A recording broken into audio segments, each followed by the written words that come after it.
You're listening to The Success Paradigm with your hosts, Jay Adkins and Greg Gray. All right, ready, Jay? Ready, Greg? All right, let's do this. Let's go. All right, welcome to the Success Paradigm. So this is exciting. I'm Greg Gray. Jay Adkins is here, and this is beginning of a very exciting journey that we hope to take with many of you, a lot of you, week in, week out, as we are trying to drill down and talk to lots of people about success, and not just what success is, but what the path to success looks like. We are going to have some guests on here that we think you guys are going to absolutely love. Um, and we're going to ask questions that are not the typical questions. So we are going to kind of cut to the chase. We are not, it won't be gentle, but it will be real and it will be authentic. And that's kind of what our goal is going to be. And so, in this, our second um, run at this podcast. So we did one previously because we thought it would be a good idea for you to know a little bit about who we are and why the hell we're even doing this in the first place. So I just um, went through, it wasn't a skewering with Jay Atkins in terms of his questions, but he didn't tell me any of the questions he was going to ask. And they were, I tell you, they took me to some places that I didn't think we were going to go, but I'm glad they did. And so now we're flipping the script because one of the people that I know, one of the most successful people that I know in my entire life is Jay Atkins. And I will tell you that I say that I don't really have to, he's not a guy that really requires a lot of that type stuff. I just tell you that I've gotten an opportunity, I've had a wonderful opportunity to travel around the world and get a chance to be in this pretty close quarters with a lot of people that were successful people. What I will tell you is that most of the people that I got in really close quarters with and got a chance to kind of talk to them, um, they were probably successful because of their resume, but as people, quite frankly, they kind of sucked. They did not, they were not um, inspiring. They were different on stage than they were off stage. And so I'm excited about talking, having this conversation with all of you as we talk to Jay, because his story is probably one that I guarantee you, most people have almost no idea. Even the people that know Jay pretty well, there's a lot about him and his journey that a lot of people don't know. And people see the polished Jay, they see the guy that always has the pocket square, the hair is perfectly coiffed all the time, and the designed and tailored suits. But what we're going to be discovering and talking about with Jay is the same thing we're going to do with guests throughout this podcast, because this is what it looks like now. It did not always look like this.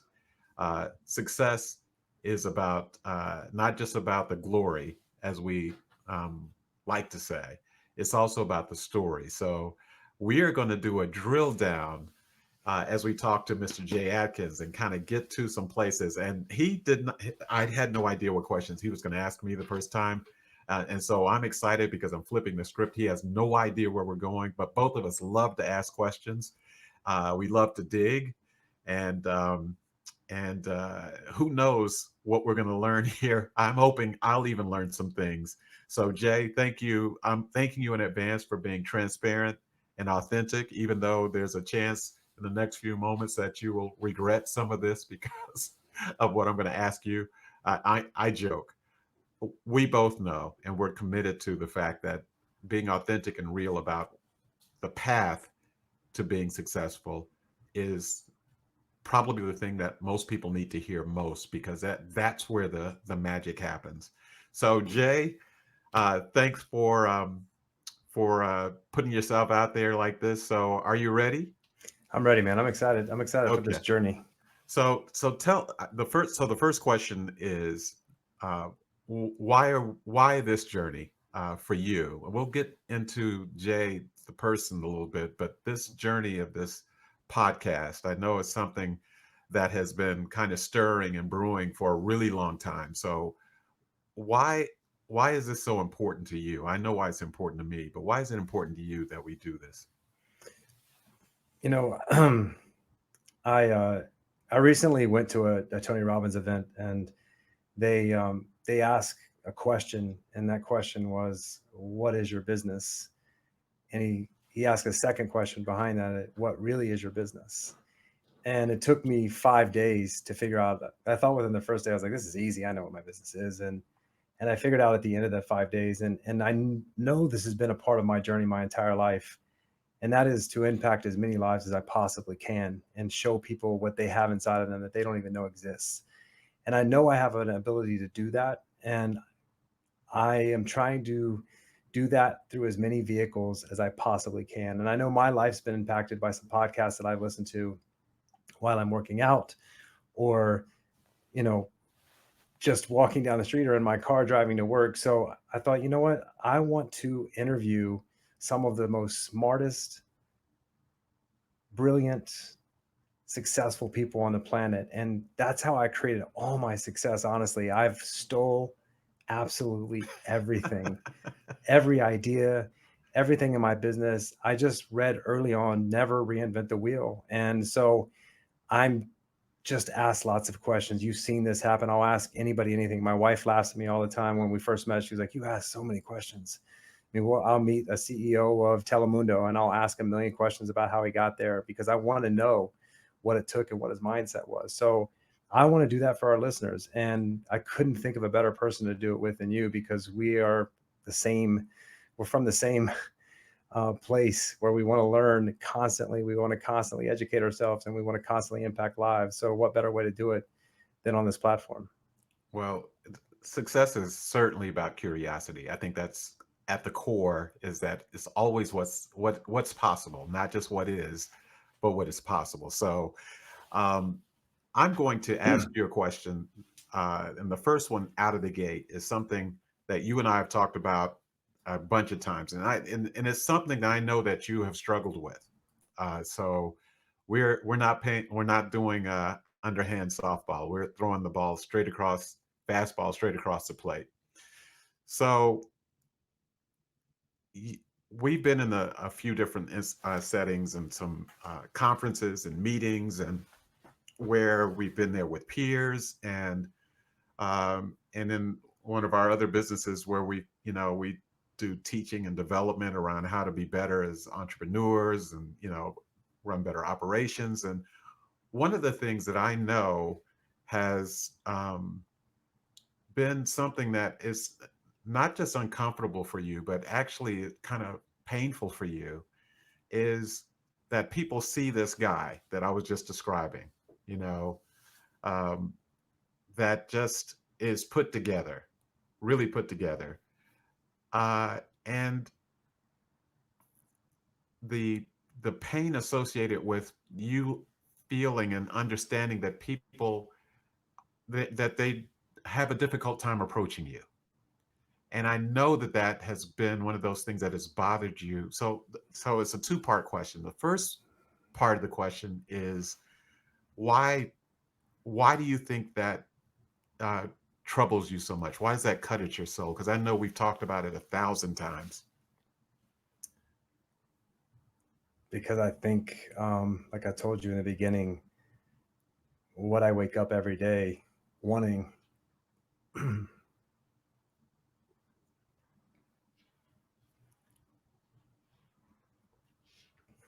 In the black church, they would say, "Take your time, son." That's what they would sorry, say right sorry. now. That's okay.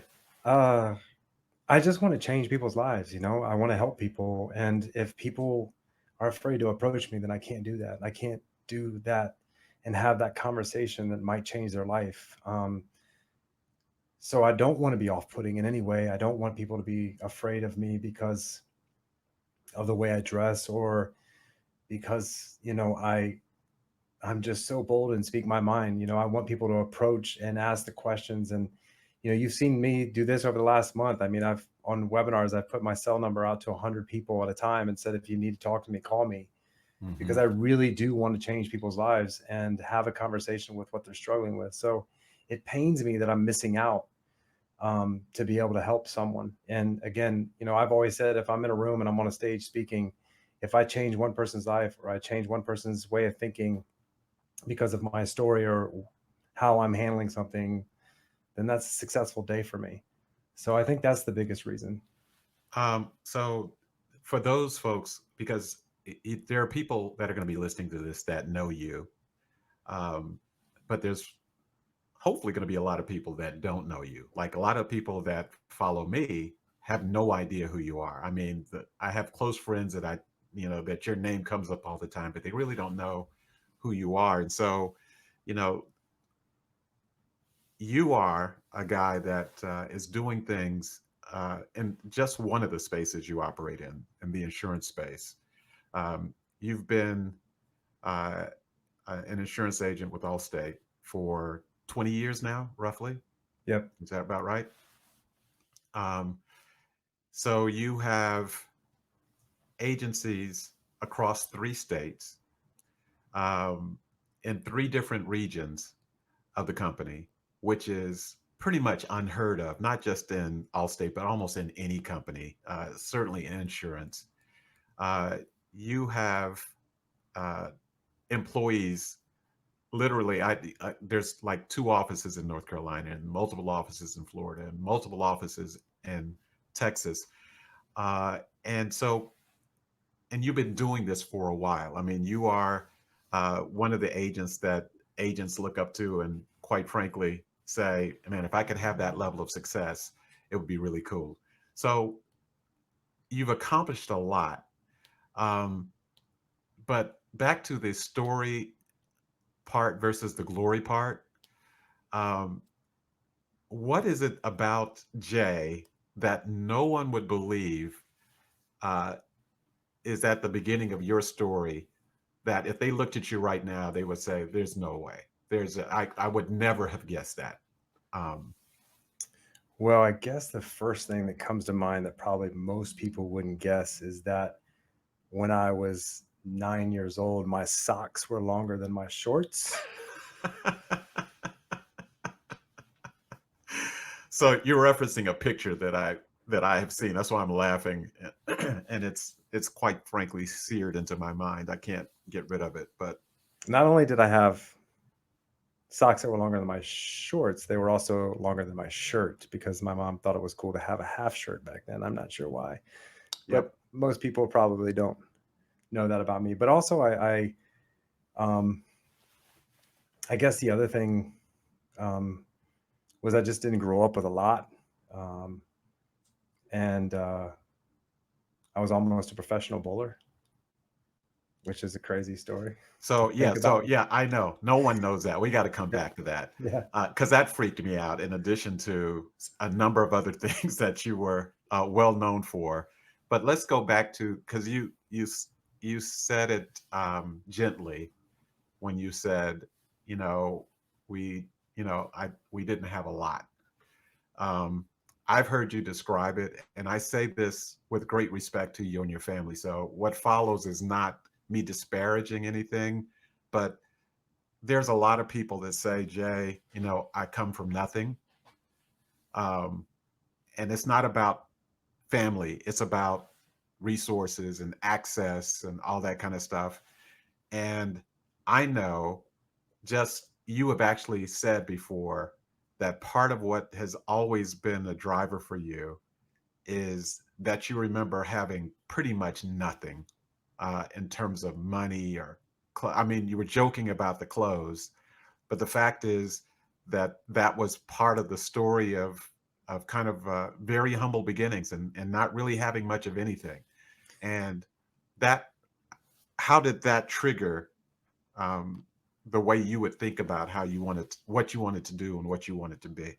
So it wasn't really that we didn't have anything. I mean, my parents definitely provided me with all Hmm. the necessities in life. But back when I was 10 or 11 and you start going to middle school and everyone, back in my day was Jordache and Levi's and, Adidas and Mm. Nike and Reeboks. and you have Rustler jeans from Kmart, and we called them Bobos, which were the 4-stripe fake Adidas from Kmart, and every single kid is making fun of you for having that. Um, and again, my father always used to say, when I would complain about it, you always want to keep up with the Joneses. And we were very, very lower middle class. My dad worked hard, my mom worked hard, but I think the biggest gift that I got from my father was, if you want nice things, you have to work for it. And I'm not going to pay for those things that I can buy at Kmart and they'll do. You have jeans, you have clothes on your back, you have food in your stomach, and you have the shoes. And just because you don't have the brands, but being a kid, it's tough when you're going to school Yeah. and you're being made fun of and bullied all the time, every single day, because all of the kids in school had all those nice things and I didn't. So I had to find a way early on in life to be able to get those things. And I had to take a brown paper bag lunch with a warm bologna and peanut butter sandwich to school every single day, that sat in my locker for 4 or 5 hours before lunch. And then I'd go into the lunchroom and not really like it. And kids had a hot lunch. And my dad didn't believe that we need to spend, I don't know what it was, 80 cents a day, 70 cents a day for a lunch. Um, so I had to find a way, which was, I think, the biggest gift in my life and a big part of who I am today, because working for things makes you appreciate them.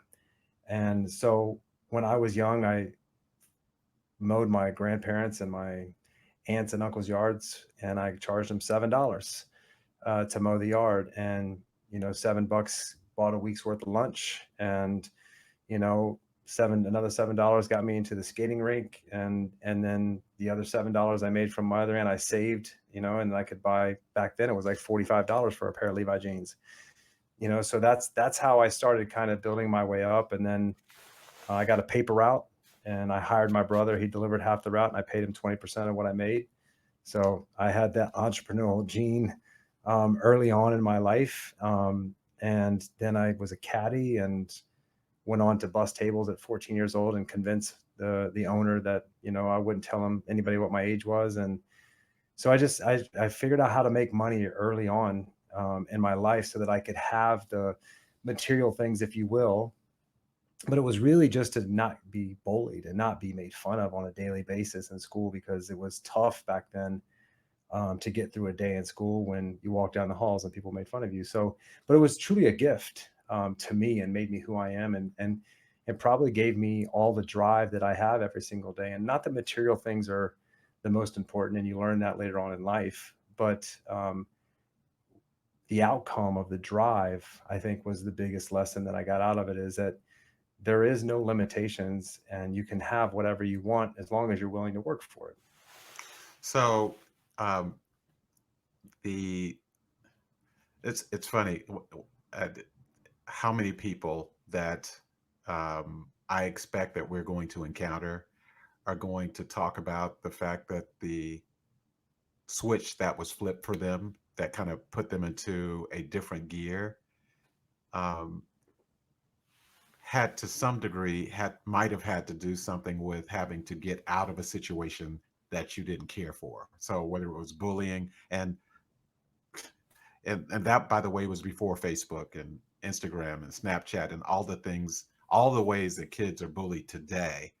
But that bullying is not new. I wish people would have paid attention to it like that when I was a kid, because maybe it would have made a lot of kids' lives easier, including you and I when we were growing up.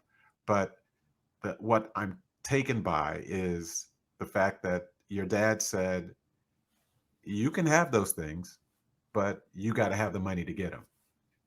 And so he didn't say you couldn't have them. He just said, if you want it, I mean, basically you're going to have to get your hustle on. And so, that litany of things that you did, that cutting grass and delivering papers and bussing tables and all this stuff, it kind of almost looked like you were looking for every opportunity possible to be able to figure out, how do I get the things that I really want to have, and maybe doing it in some unconventional way. So what job did you have that most people would be most shocked that you actually had as a job? Well, the one I was most shocked about is the Waffle House. Okay. For 4.5 years, I was shocked every single day. But yeah, but that again, that job made me. It made How'd me you who. end up there?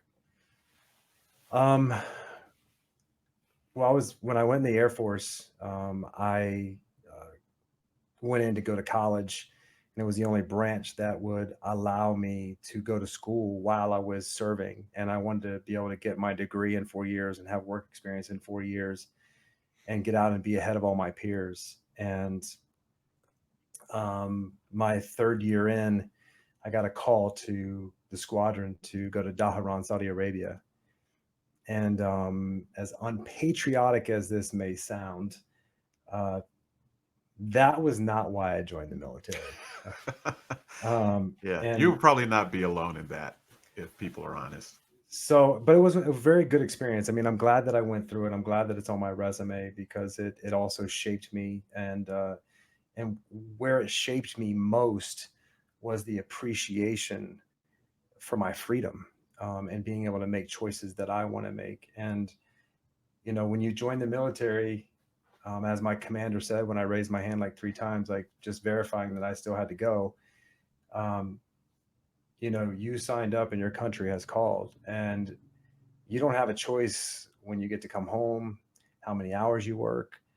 And when I went over there, I just realized like I am not someone that can be told every single move to make every single day. So again, just another amazing experience to take me down the path to realize what I wanted to do. And um, so again, I went into this mode of trying to figure out how the hell do I get out of this? I Okay. don't want to ever come back here again.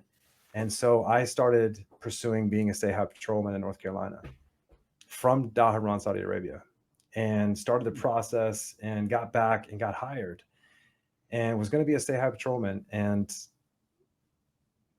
decided that I was going to go because I had 6 months till the academy started. So I was going to go to BLET, which is basic law enforcement training, because I wanted to learn how to be a police officer, because the State Highway Patrol Academy is harder than Marine Corps basic training. It's 6 months and they have like a 60% washout rate. And I wanted to get a leg up on everyone in there. I wanted to be number one. And so I was like, let me go to this BLET for 6 months.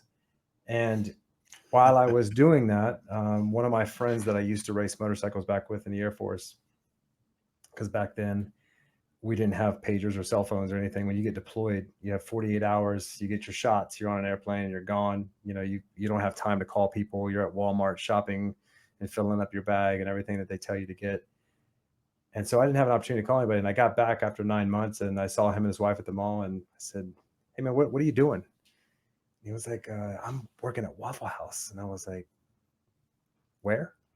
He's like, "Waffle House." I was like, "Dude, what happened? Like, why are you working at Waffle House?" He was like, "Oh man, it's a great opportunity. It's amazing. Like, I'm making like $80,000 a year and managing a restaurant." And I was like, "Oh, that's awesome." I was like, "I don't care if you paid me $1 million, I wouldn't work at Waffle House."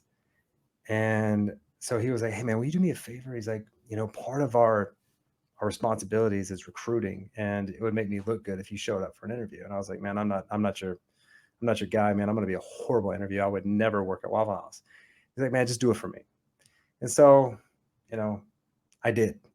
I went and showed up to this interview, and within 10 minutes, I told the guys, like, "Listen, I really appreciate the opportunity, but this is just not for me. I'm never going to work at a Waffle House ever." And so I was walking out the door, and these two guys from corporate office walk in and take me to play golf. And the next day, I'm next to a rather large man named Tiny, um, Of course. flipping eggs. And, I see him put this white stuff on a plate. And I said, "Man, that's weird. I've never seen people eat mashed potatoes with eggs." And he was like, "Boy, those ain't eggs. I mean, those ain't mashed potatoes. Those is grits." And I was like, "Oh, what's a grit?" And he was like, "That's mashed corn." And that started my journey at Waffle House. 4.5 years later, I'm managing several restaurants, working How old were you at the time, Jay? 22. When I was managing multiple restaurants, I was 25. Um, and I was working probably 90 hours a week. and I was their golden child. They saw me running that company, and the only reason that was the case was not because I was the smartest, because I didn't graduate college. Hmm. It was because I outworked everyone and I was coachable. Whatever they told me to do, I did it to the 100th degree. I didn't ask questions. I just said, what do I need to do to progress and make more money? And that's how I've been my entire life. And I just started flying by everybody because I just listened and I was coachable. So that was the best, worst experience I've ever had in my entire life. Because I appreciate my life so much more now because of that experience. Because I literally worked every weekend, I worked every holiday. Christmas, I was in a restaurant from 5 a.m. until 1 a.m. And it was our busiest day of the year times three. So I didn't spend time with my family, my daughter, anybody for 4.5 years because I was every holiday I was at a Waffle House. So let's put a comma there because you said something. You said with my family, my daughter. So um, a kid showed up somewhere along this story of you um, going to the Air Force and going. Uh, and so how old you? So you have a daughter. Most people I think that follow you probably on social media or know of you, they know of Luna and who is the just the light of your life and is uh, just understandably has you wrapped around her little finger. Yes. But you have another daughter. I have a 26-year-old daughter. When I was 19, that she came into my life, and that is one of those failures that's tough for me still to talk about because um, I was not in a position, um, mentally, psychologically, fiscally, to be the father that I needed to be then, which is a total excuse and a total BS thing. I failed as a father early on in my life. I didn't really know even how to be a man, and I wasn't ready for it. But um, again, she turned me into the father that I am now for Luna, and I just wish that I could go back in time and be that father to her. And I'm hoping one day I'll be able to do that and show her. It's funny, right before we got on this podcast, she called me. Hmm. I hated to rush off the phone, but we were on a time crunch. But yeah, that is one of my worst failures. But when I look at Luna and the father that I am to her every single day, she's the reason. She's the reason why, because I failed so miserably in the beginning. So I think a lot of people would. So I took you there because I know it's difficult, and also because you took me some difficult places. So it's only fair. But it is again kind of an illustration of the fact that um, the path is not straight. It's like it loops and it zigzags and it U-turns and then it parks and then it gets stuck under something and then uh, it just is not it's not easy, but it is but it's the way it is. And so one of the things that we talk about this, when we were building this, and what I want to continually kind of press you on the difficult things is because that it is now more than ever when things don't happen quickly, people tend to fold the tent. And we want to say it's millennials because of the way they're raised. I'm the father of millennials. Millennials didn't raise themselves. We did that. So, all the people who talk about, well, they get a trophy for everything. Well, I bet if I snuck into some people's attics that say that all the time, they'll have all the trophies from all their kids, maybe some of them that they finance to make sure. So, but it's not just millennials that want everything faster. Our society has gotten to a point where if the road 4.5 years or 4 years or whatever it was at Waffle House would have been enough for people to fold the tent and say, you know what, it's just not gonna it's not going to happen. Oh, I want to But fold every day. yeah, but this is journey that is taking place not over weeks or months, but over years. And uh, what I'm learning by um, talking to people like you and other people that are very successful is not just that the road is tough, but it's long. Um, and there are times where you don't really even see, you can't even see the end of it. Like, is the world flat? I'm looking and I just can't, but you just keep going because there's this sense that you have a destiny, that you are a calling, even if I could call it that, that there's something more and there's something bigger for you to be able to accomplish.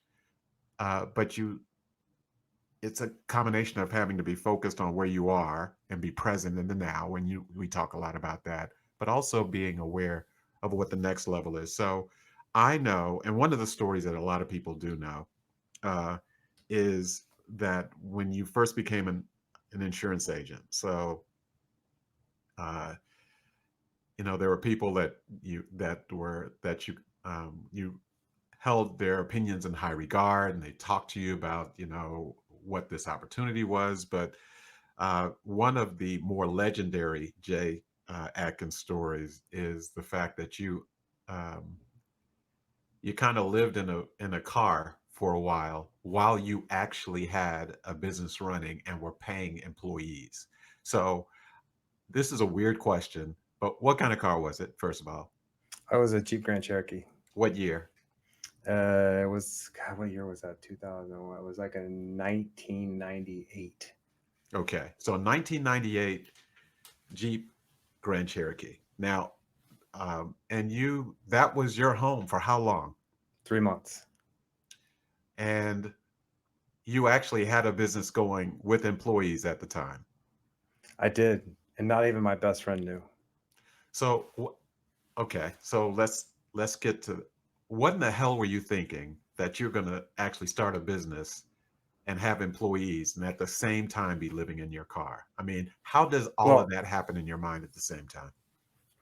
I just went all in. One of my best friends, you know, um, and one of my mentors, Chris Clark, told me that, when I made the change from Waffle House over to this business, that if I ever needed anything, and my father never made this offer to me, that he would be there Hmm. to loan me money and help me out. And it just gave me a sense of security. And he said in the same breath, he's like, I know, you would never take it, but I just want you to know, like, if you ever need it, I'm here. And for me, it was just, I needed to pay those dues. I needed to show everyone that I could do it. I needed to show myself that I could do it. And I had complete control over it. So for me, it was like, if I can get through this, then I'm never going to want to be here again. And that's why I did it, because I knew that I was going to do whatever it took to get to the other side and have success. Because when you have friends like that that have more faith in you than you have in yourself in that moment, Yeah. it just gives you the strength um, to prove them right. So did your And employees know?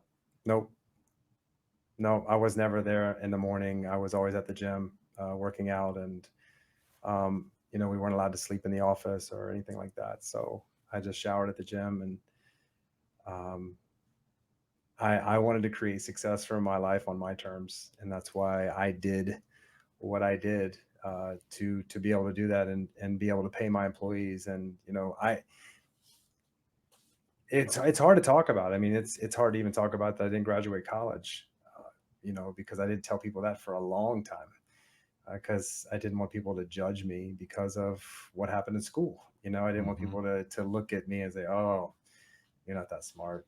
You don't know what you're talking about." And so all of those things it was hard for me to tell people. It was hard to tell him, because I remember he made $14,000 a month back then. I just was like, man, if I could make $4,000 a month, I would be happy. I would be so Right. ecstatic. Well, So the reason that I want to bring that up is because I know that um,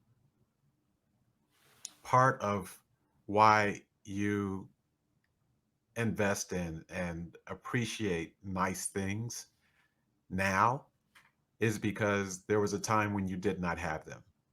And Oh so, yeah, my whole it, life. yeah, so I remember a story that you shared. I think it was, I want to say that maybe it was a conversation around, because you have very nice vehicles. I'm not going to say what kind of vehicles you have. You can authorize it if you want to, but really nice vehicles. You drive vehicles that 95%, probably 98% of the people in this country don't drive. And I remember a conversation because you were really kind of torn about whether you should drive one of these vehicles to work.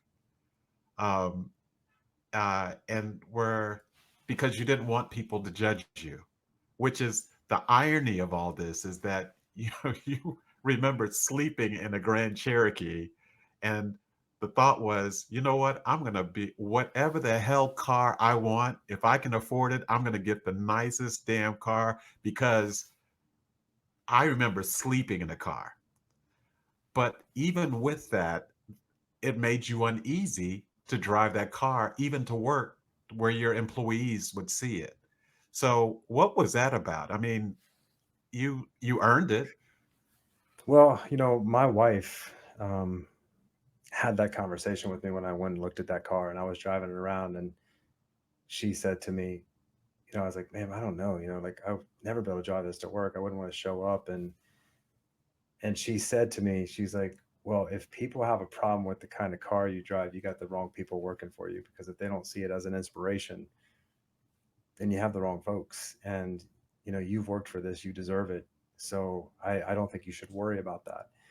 And I was like, huh, wow, that's a great perspective to think about, because I know growing up, all the bosses that I had that owned companies that I worked for, the only thing I wanted to know is how'd you Hmm. get here? What did you do? And that's what I love about this podcast, because we're going to be asking those questions. And that's what I did. I would ask them, like, what did you do? Like, I never for one second thought you should pay me more money because you have more money. I thought, how the heck did you get there? Like, what did you do? What was the journey like? And I don't know why I think like that in terms of, you know, being showy with a car or being showy with a boat or being, I never do that on Instagram and be like, oh, look at me kind of thing. Even though I love those cars because I appreciate cars. I just have always loved cars my entire life. I love, boats. I love driving them. I love, spending my time in them. But I just didn't want my employees to think, oh God, look at this guy. He's driving this type of car. So um, again, I think it just comes from childhood and people judging, like that's again why I wear suits and why I wear nice shoes. And, because, it's not for other people. It makes me feel good. It makes me feel on Hmm. when I'm there. Cause I mean, most people don't know. I mean, most of my shoes don't have a brand on them. I mean, only certain people know what certain shoes are. I mean, most of them, besides if it's a Ferragamo, I mean, you have no idea if it's a Gucci, a Prada, a Louis Vuitton. I mean, you don't know what they are. And I buy them because I know their quality, they feel good, they look great, they last a really long time. Um, and I like fashion, because I was wearing long socks and short shorts and short shirts. And I love fashion. I love looking good. I love feeling good, and I like driving nice cars. And so that's. But also, I just don't ever want, and I also want to be an example. I want to show people what's possible. Because man, if this boy from Lima, Ohio, can do what I've been able to accomplish in my life, and I've had plenty of failures along the way. But if I can do it, anybody can do it. I mean, anybody can do what I've done because I don't have, you know, a PhD, an MD. I have a PhD in reading books. I have a PhD in asking questions. I have a PhD in associating with people that are better and smarter than me. And I just want to show people what's possible. I want to show people that you can have anything you want if you're willing to work for it. So let's pivot to that because you mentioned books, and I know that in the last year or so, you actually started a book club with your employees. Uh, where Talk to me about you and reading now and what, because I think that I know that's one of the things that you have always talked about that you believe to have been transformative for you personally and professionally. Um, did you always like to read? Nope. Hated it. So, It was work. okay. So I, Boring. so here's, I asked that question for a very specific reason. I'm going to follow on with the book thing.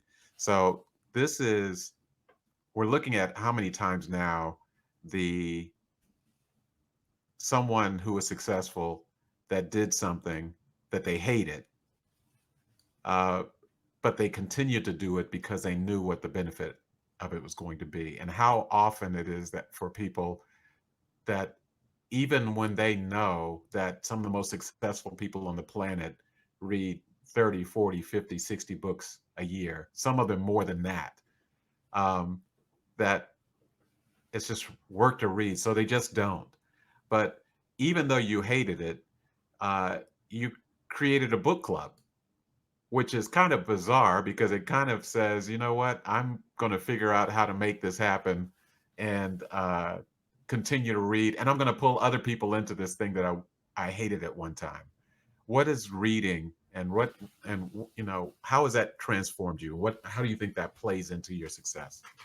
Well, first of all, I started the book club for accountability for me because I didn't have a system or a process. I would start books, not finish them. And so I thought, you know what? How can I help people?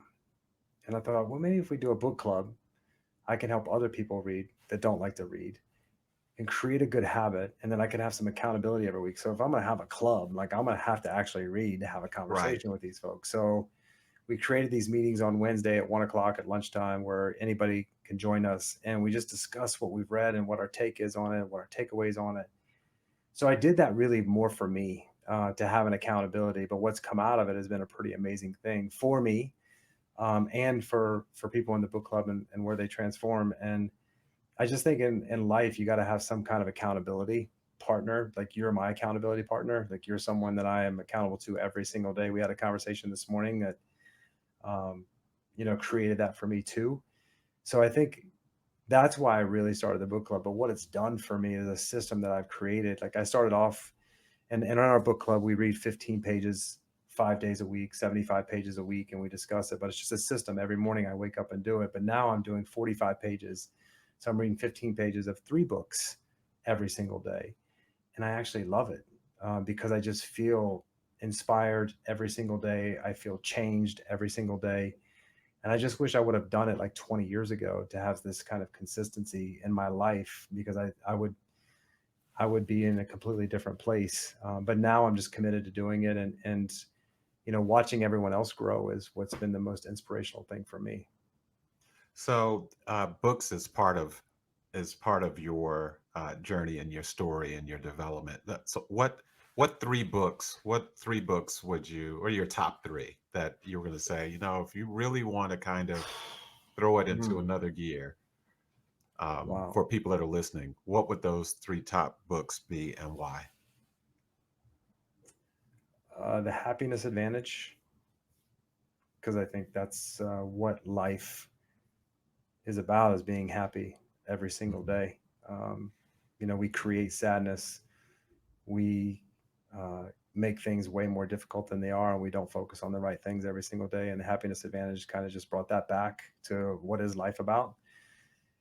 I think a book that changed me the most is E Myth by Michael Gerber. That actually made me confident enough to live in my car and start a business. So when I read that, coupled with Rich Dad Poor Dad's Cash Flow Quadrant, kind of understood business and what not to do when you get in business. Because I think that's another level of success as well, is learning what not to do versus what to Mhm. do. Absolutely. So many people want to learn what not to do, and I always want to learn what not to do Well, what to versus do and what not to do. Yeah. yeah. Well, you have to make sure that There's a balance. it's a balance. I want to learn 60% what not to do and 40% what to do. That's usually my thing, because I think what if you learn what not to do, it's not going to mess your business up. So E-Myth, and then I would say,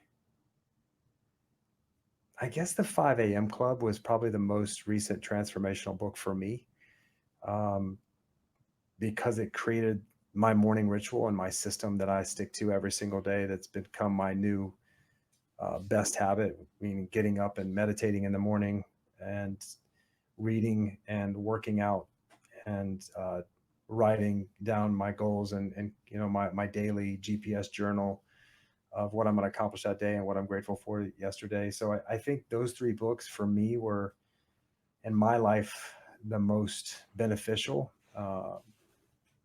Yeah, I would say those three. But there's so many. There's so many books out there that can just, and what you and I have realized going through this book club together is there's depends on where you are in life, where that book is going to fall on you.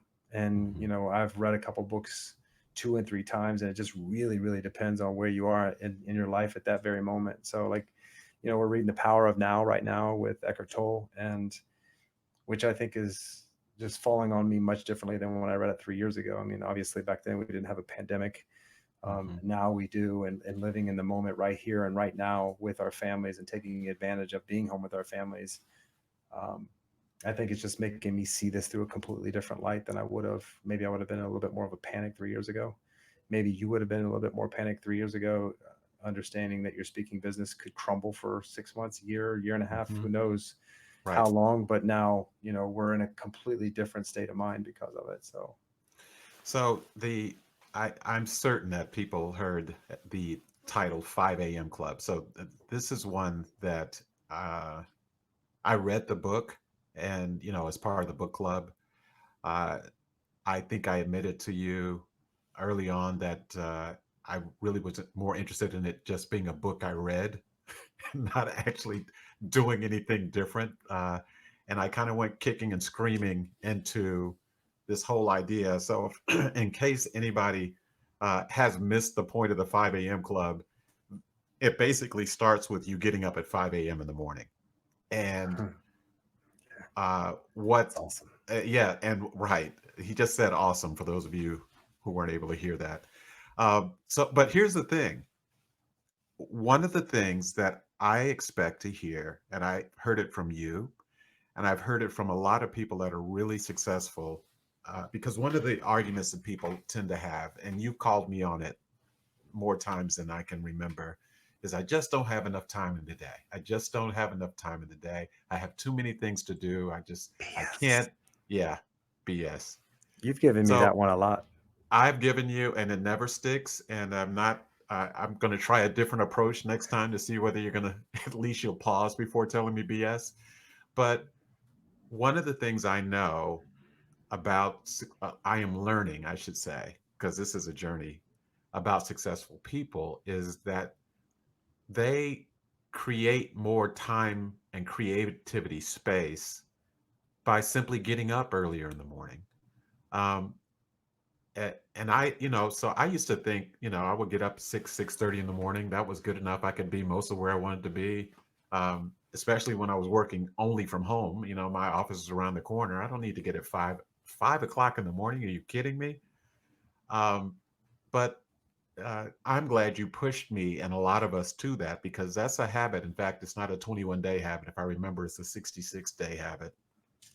Um, uh, that part of that has been transformative to you even recently. So this is another level, or another kind of switch that you flipped just in the last year, in terms of getting up super early in the morning.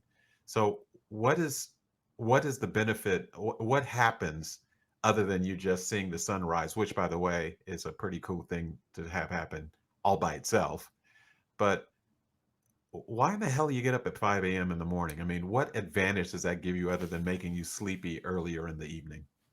Well, it gives me 2.5 hours every morning just for me. And we all need our me time. We all need time that we focus on just us. And when my daughter wakes up at 8:30, it's her time. In the evening, putting her to bed and bath time, it's her time. When she goes to bed, it's my wife's time. So you need your time, and that time again is that meditation. or praying or whatever it is that you do where you're self-reflecting and kind of putting out into the universe what you want in your life, and then reading, putting things into your mind that are positive, educating yourself around areas that you want to be, and then working your body every single day, keeping that healthy, because we only have one of them, and the longer we keep it healthier, the better off we are. So the reason I do it that way in the morning is because, one, I'm most free, I'm most clear, and I don't have any distractions, right? I don't have my daughter coming in my office.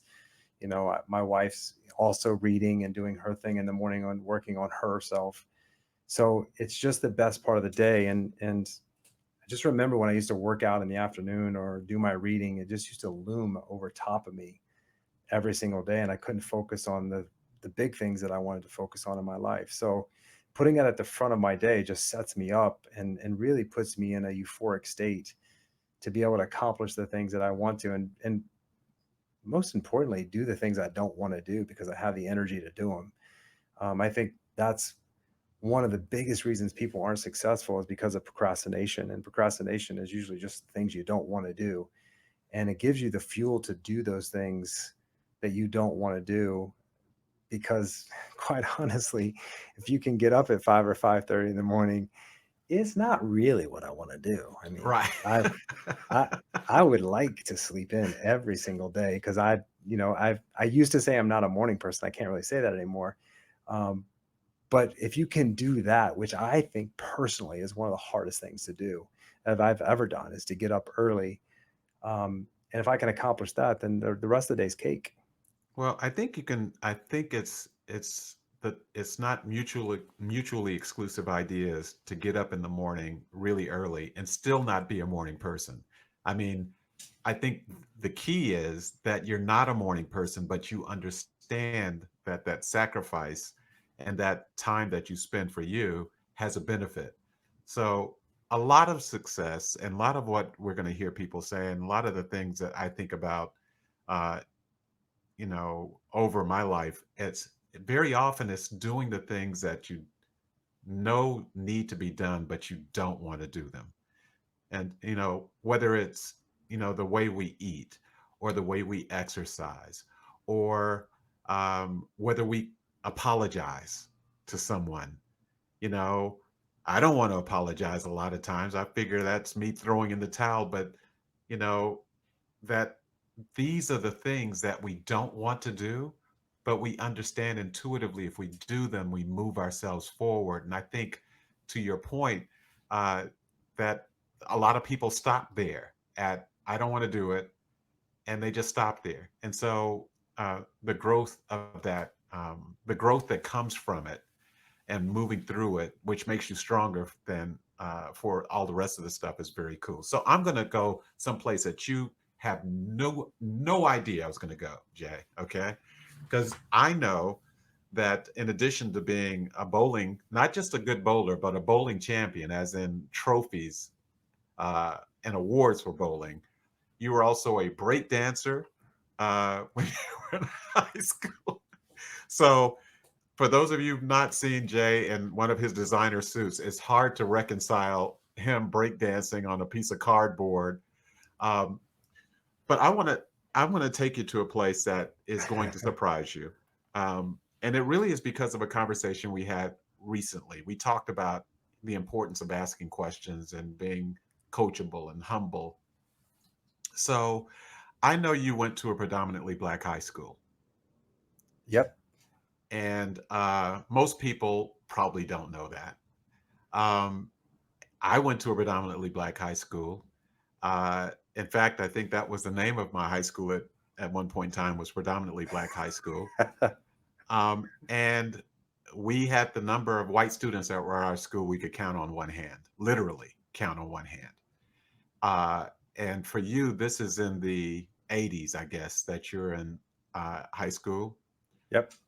So if you're at a Black high school, there's that is a different experience from what most people will ever go to. And, it's because we talked before about how comfortable you are around people of color, uh, and that you don't really see, that, and you and I, we've debated this before about the Correct. whole colorblind. Can you be colorblind? And um, But one of the things that you did recently, I think, is probably as much an example of why you continue to be successful, uh, of almost any conversation we've ever had. So we had a conversation just recently, and you said, Greg, um, so I was at a conference and I was at a meeting and I heard, you know, something I've always just wanted to ask. So,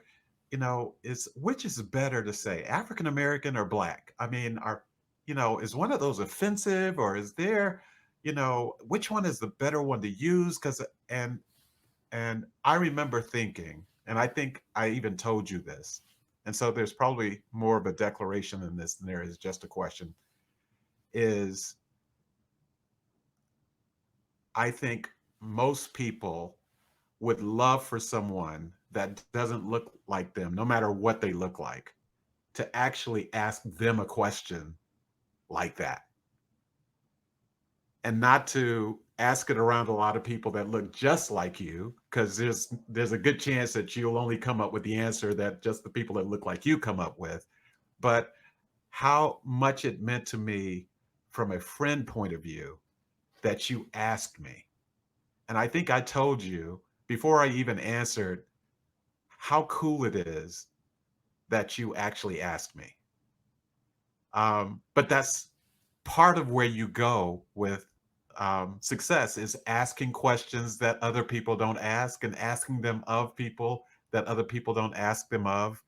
Uh, and I have to tell you that, and you probably didn't, it's a curiosity thing with you, Jay. You ask a lot of questions, so you don't have the answer. You just ask. That's just how you're wired to do that. Um, but I I have thought a lot about that moment, um, which was just a few days ago, actually, and wondering, not just from a point of individual success, but from societal success, if we had the wherewithal to just look across the table and not declare and not assume and not pontificate and not judge, but if the first thing we did on occasion was just ask, how much stronger we would be individually and collectively, as a society, as a nation, as a planet.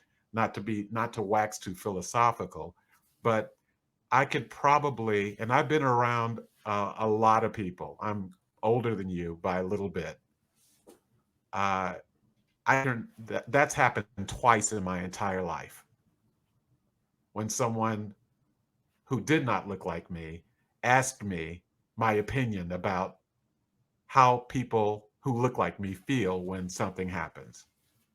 I it was I was stunned by it, and I shouldn't be stunned. I know you, so it's not like you stunned me specifically, but since that happened, I've been thinking about how few times my entire life, and then how few times I've done it. How many times I've had lunch with people that just look like me, or dinner with people that just look like me. And I think that part of the success paradigm is understanding that, um, what you taught me in that moment and reminded me of, is that that is a very small, graceful thing that you did, but it changed our friendship. So, and we talked about all the colorblind stuff and all that kind of stuff, but I think part of the paradigm that I got from you in that moment, which is kind of symbolic of how you approach everything. And I'm saying this because I want people to hear it not from you, but from someone who's been impacted by you, is that it is those small graces of humility. Because asking questions is about humility when it really boils down to it. I ask because I don't know. And most people ask or don't ask because I don't want anybody to think or believe or know that I don't know. And it limits them. And so they will only get to a certain point, because a lack of humility is going to kind of corral them where they are. So, Um, so that's really more of a thank you, and it's a takeaway that you would never bring up because you probably, you had the conversation, it was cool, but it was just a question that you would have just asked me anyway. But I think it's symbolic of what the next level of success looks like, is not just asking questions when it's easy, or not just to ask questions of people it's easy to ask questions of, but to be fearless in your pursuit of knowledge, and to be fearless in your demonstration of respect, no matter who it is or where we go. You and I had an instance. I know you didn't know we were going to go here, but I think it's important, because I think it's broader. We were at Las Vegas, and we went to a store in this big mall where there were a watch store. If you don't know, Jay is a watch guy. In addition to being a shoe guy and a car guy and a suit guy, he's a watch guy. Um, so I want you to recap what happened in that store, and how you felt about it, and how it kind of and what you're learning from it was. So I know you know what I'm talking about. So Well, I mean, I think you saw more because I don't look for those things. I don't right. see those things. We were just looking at a couple watches because I always like to look at watches. Like Greg said, I love them and I'm fascinated by them. And he showed a couple watches, and Greg was standing behind me, walking around a little bit because Greg's not as fascinated with watches. At all.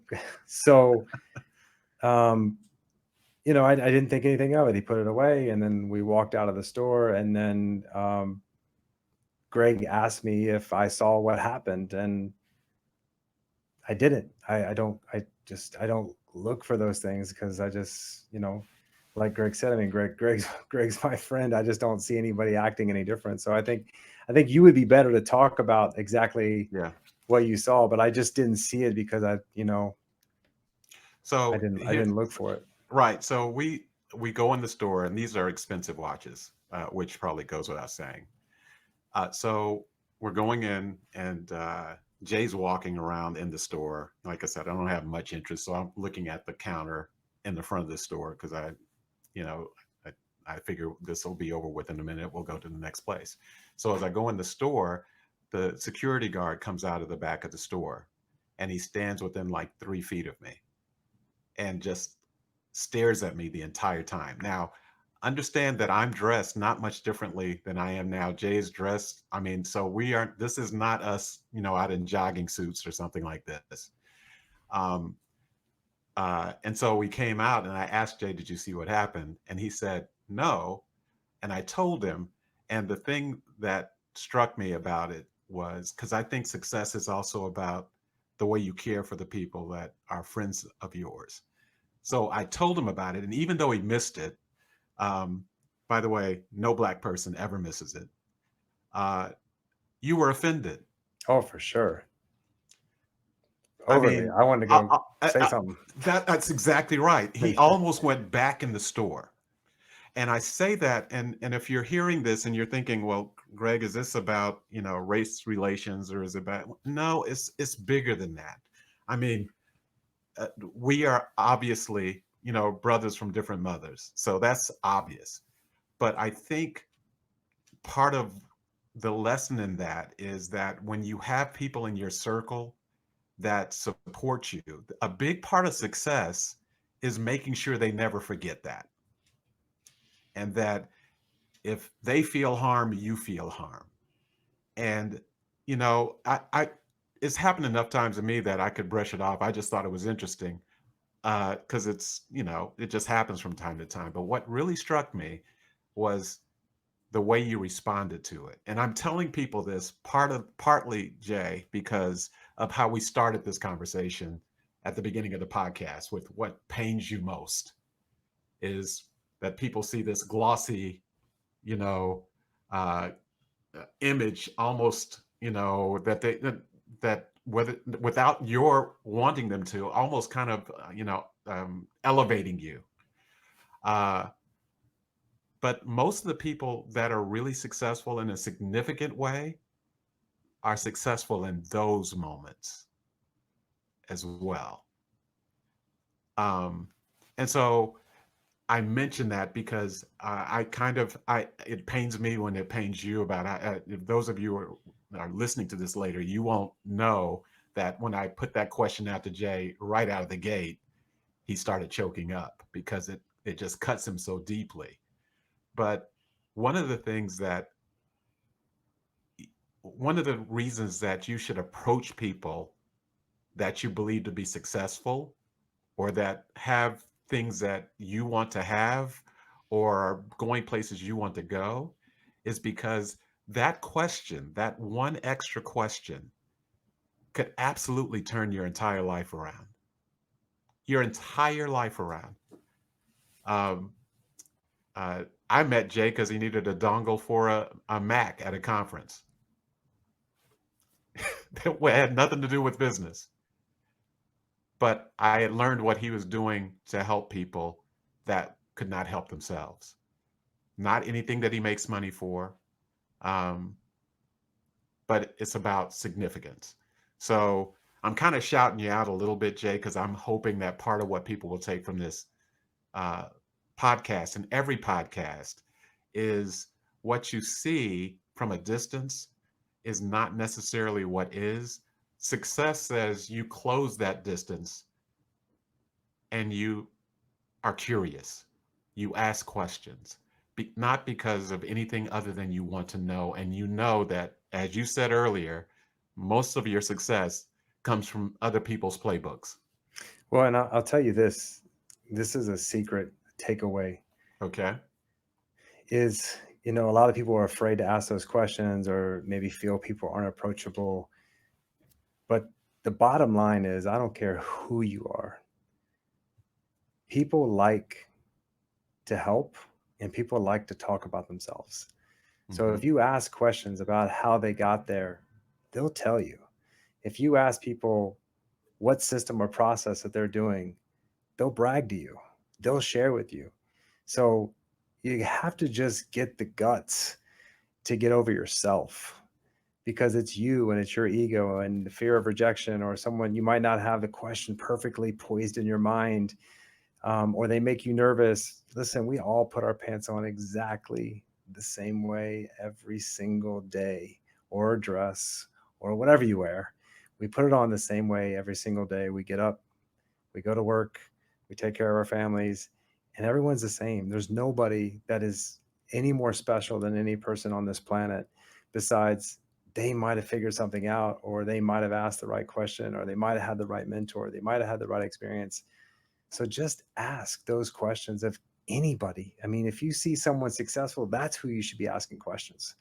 And that's what I do. When I see someone successful, I'm going to ask questions, and I'm going to ask another question. I'm going to ask another question until they tell me to shut up and get out of their face. I'm going to keep asking questions because people will keep answering them over and over and over and over again. And again, my wife, she just trips out when we first started dating. She was like, "Man, you ask a lot of questions." And I was like, "I get a lot of answers." That's how I've learned everything that I know, is by asking people that are way smarter than me. How many And times, Jay, has someone told you to stop asking questions? never, never. My mom told me when I was a kid that I should be an attorney. And when I was 6 years old, she was like, "You should be an attorney. You'd be a great attorney." Because I did it then. And in class, I used to be that annoying kid that would ask a lot of questions. If I didn't understand something, I'd raise my hand in the air and I asked questions because I wanted to understand. And if I don't understand something, I'm going to ask you a question. And I think that's one of the biggest takeaways of this podcast. And that's why we're doing this podcast, because I am not afraid to ask that question. The worst thing you could tell me is I'm not going to answer it. The worst thing you can tell me is, but most people are going to answer the question, right? They want to share that with you. People want to share their failures with you. They want to share what they did to turn it around. They want to tell you their story, because most people don't want to hear it that's close to them, like their wife or their kids. And, all those people is like, blah, blah, blah, blah. But when you authentically care about what that person has done or where they have been, they will share that story with you. And the most effective thing you can do is listen. And then when you listen, your next move, ask them the next question, ask them the next question. And I promise you, they'll stand there for an hour or two answering your questions, because everyone wants to help. Yep. And so I'm thinking, because one of the things we always want to do on these podcasts is to kind of crystallize the takeaways. And there are a lot of them. The first one is this, that you have an incessant curiosity, and that success is tied to that wanting to know that next thing, asking one more question, asking one more question. Uh, Another one is a a core, and by the way, that incessant curiosity is why you read so much as well. So if you're not reading on a regular basis, you're cheating yourself. Your mind is I think you even said this once, your mind is a muscle too, and you have to exercise it, because reading changes the way you see the world in ways that you don't even anticipate. Sometimes good, sometimes bad, but it does. It makes you better. The other thing is that you just have to decide, and we talked a little bit about this in the last podcast, but you said it, that it's possible. It is possible. You remind me, Jay, of a guy that I knew many, many years ago. His name is Art Berg.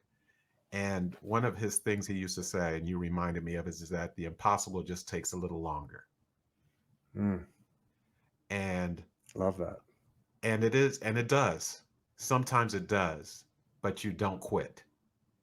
You fall down, you scrape, you cry, you make mistakes, but you use every single one of those things to fuel the next place that you go. So there are no wasted moments in your life.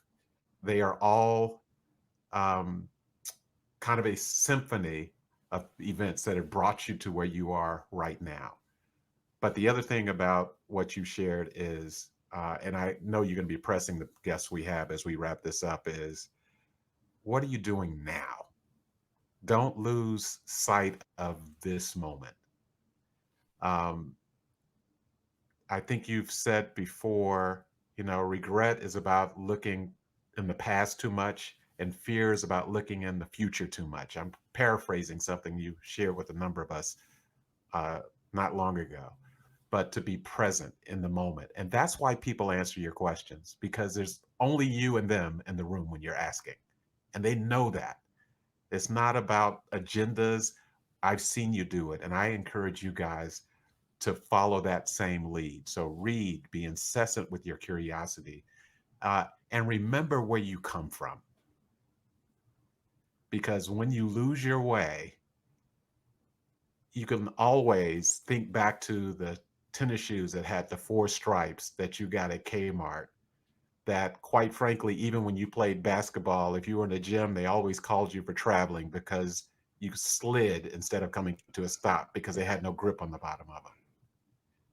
Always remember where you came from, because that will be the fuel that carries you forward. Jay, man, I threw some curveballs at you, some of which you didn't expect, and I know some of it was difficult, but I appreciate your transparency, because I think that's part of the key to the success paradigm as well, is to being real and authentic. So thank you for letting us go some places that a lot of people were not even aware of when it comes to you. And I'm looking forward to this journey as we take other people on the same journey to find out about the story, not just the glory. Yeah, and I'm glad that we decided to not share the questions with one another. I think it was a lot more authentic. It was I was on the journey with you, so um, I appreciate you coming on this journey, and I hope that everyone will stay on this journey as we bring you the story and the glory of everyone that we're going to talk to. So, thanks for listening today, and I hope that you took something away and are going to be able to take something into tomorrow to improve your way and improve your life. And look forward to seeing you guys and talking to all of you in the future. All right. Love you, Jay. Love you more. All right. Bye, folks.